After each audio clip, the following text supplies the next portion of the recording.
Thank you, Mr. President, Madam Prime Minister. Today, you have given the speech of your decline. You said today that you are not resigning, but here in the Parliament of the Italian Republic, you made the opening speech of your electoral campaign, challenging the opposition by saying, "Bring us the solutions." We have put forward many solutions and proposals in this Parliament. Your majority, however, has rejected every single one of them. But after 4 years, Madam President, do us the courtesy of not coming here to the Parliament and speaking to the Italians to tell them what you will do, because you have been governing Italy for 4 years and have done absolutely nothing, except for telling, Madam Prime Minister, many lies, if you'll allow me, starting with the economic data you boast about while forgetting the reality.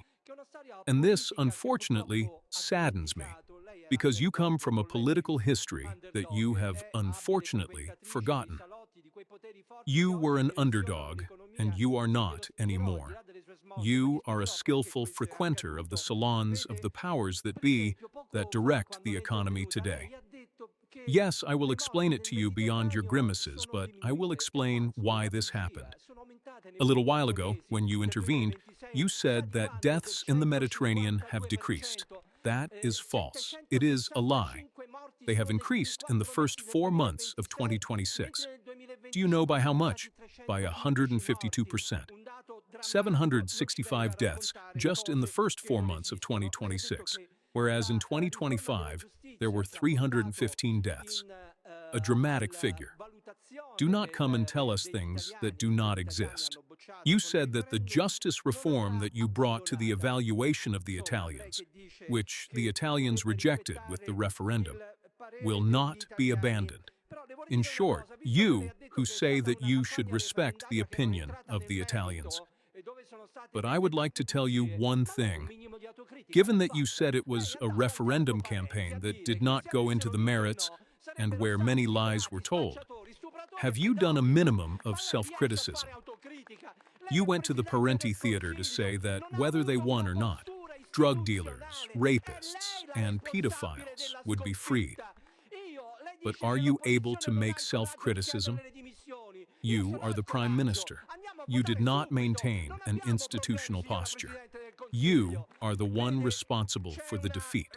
You say that the opposition does not have the courage to ask for your resignation. I have the courage. Let's go to vote right away. We have no problems, Madam Prime Minister. You see, there is an issue I want to address with utmost frankness. You said, regarding foreign policy, that it has an impact on domestic policy. I absolutely agree with you. You said that you are stubbornly unified in the relationship between Europe and the USA, that is, Trump. Look, you are not stubbornly unified. You are stubbornly short-sighted in not seeing where this world is going. A world in which the logic of war is driven by two criminals. Because for me, not only is Netanyahu a criminal, but Trump is too. Because when you bomb civilian infrastructure and schools, you violate the Geneva Convention, and you are a war criminal to all intents and purposes. But it is not the Green and Left Alliance saying this. Just imagine, even the American Republicans have said it, as they are beginning to think about impeachment regarding a president of the United States of America, from whom you cannot distance yourself in the slightest. But you have a problem, Madam Prime Minister. You have a problem with your electorate, the right-wing electorate, which no longer shares this subservience towards a country, because we are not enemies of the Americans. We want to be friends with the Americans, because we think that even today, the Americans are held hostage by the politics of an individual who sends militias around the United States to put handcuffs on children. But you agree with this. You do not find a shred of indignation towards someone who carries out an operation of this kind. Yesterday, Vance, Vice President of the United States of America, said next to Orban that you and Orban are Trump's best friends. I would have some problems with that. Yes, he said it. He said it, and that he is ashamed. But he is ashamed of this. And so he said this, and said this. There is a problem. You have failed to exercise a critical function, yes, even with condemnation regarding this foreign policy. But be patient, Madam Prime Minister. Very nervous. Very nervous, Madam Prime Minister. Very nervous. But let's move forward. Let's move forward. You see, you haven't been able to say a word regarding what is happening. I know that Gaza does not exist for you. I know that for you, what Netanyahu has done in Gaza with the extermination, for us, a genocide, of over 70,000 men, women, and children who have nothing to do with terrorism and who have been massacred and exterminated. But yesterday, Netanyahu bombed civilian residences, 200 dead, just as if it were nothing. And what do you say? What do you do? Do you have the courage to take measures? Because sanctions are rightly adopted against rogue states. But for us, who does that stuff there? It is a terrorist state because it kills our women and children. He is a terrorist. Have the courage to defend the history of the foreign policy of this country, the dignity of a country that cannot side with criminals. Look, I want to tell you something about energy. We of the Green and Left Alliance deeply contest the energy policy you have implemented up to now, which is a failure.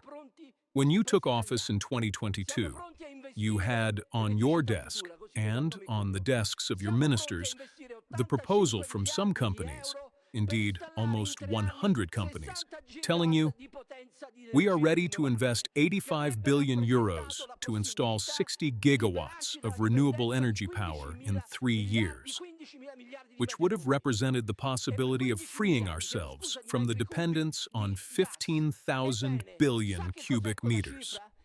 15 billion cubic meters of gas. Well, do you know what that figure is? It is the amount we take from Qatar, and it is the amount we take today in LNG from Trump. You did not want to do this.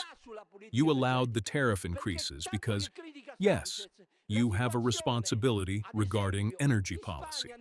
So much so that criticizing Sanchez, the situation, for example, in Spain in 2022, was the following. The Spanish were paying 544 euros per megawatt hour of energy, while Italy was paying 320 during the period of the war in Ukraine. Well, today Spain has average prices at 44 euros per megawatt hour in the first months of 2026, and Italy at 130. Whose responsibility is it, if not yours, for discarding this possibility? You, with your ideological ferocity, with your ideology against the ecological transition, have condemned Italians to pay more for energy to do a favor to the energy companies that in 3 years have collected 70 billion euros in profits. And I say this to the Italians who are watching us. It is the money of pensioners, of families, of small and medium-sized enterprises that have seen their bills double because you were not capable of building energy sovereignty. But weren't you a patriot? But weren't you a sovereigntist? But you cannot be a patriot in Washington and a foreigner in Italy. You cannot be. We must build energy sovereignty with the energy sources we have available, and Sanchez has pointed this out. Why don't you do it? To whom have you sold Italy's interests? But you cannot take the wallets of the Italians as if it were nothing. Is that clear? And therefore, from this point of view, Madam Prime Minister, whom I saw very nervous today, we tell you, as the Green and Left Alliance, that we are ready to go to the vote. We have no problems. We have proposals. We are ready to govern Italy because you have wrecked Italy. And do not come telling us any stories about the mafia. Because the point is not your selfie. The point is why, within Brothers of Italy, there are registered members who refer to the Sinise clan. And the problem is why you tolerated that Del Mazzo, convicted in the first degree, set up a company with a camarista linked to the Sinise clan.